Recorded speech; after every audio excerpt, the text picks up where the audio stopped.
La baie des Ha-Ha.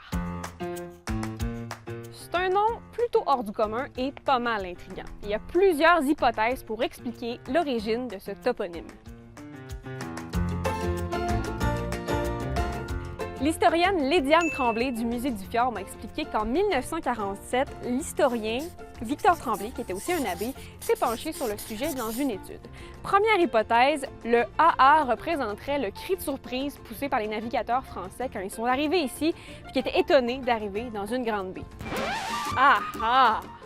Deuxième hypothèse, la définition même du mot Ha-Ha. Pas le rire, là, mais vraiment le mot Ha-Ha qui signifie une ouverture faite dans une muraille pour étendre le point de vue.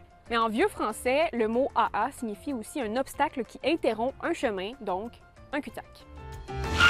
Troisième hypothèse, les Inuits appelaient aussi la baie Waskawawashao, ce qui ressemble un peu à Ha-Ha.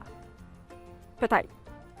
L'historien Victor Tremblay pense que l'hypothèse du mot Ha-Ha, c'est l'hypothèse la plus probable parce que la définition représente bien la géographie de l'endroit. Un cul-de-sac pour les navigateurs. Ça passe plus. Voyez bien. Et justement, dans la région du Bas-Saint-Laurent, il y a la municipalité de Saint-Louis-du-Ha-Ha, qui est tout près du lac Témiscouata. Et là, il y a des courbes prononcées qui forment des petites baies, donc des cul-de-sac là aussi. Le toponyme la baie des Ha-Ha a été écrit de plusieurs façons dans l'histoire. Il y a la baie des Ha avec des points d'exclamation, la baie des Ha-Ha au pluriel, AAB en anglais et même baie des Ha avec un S à la fin.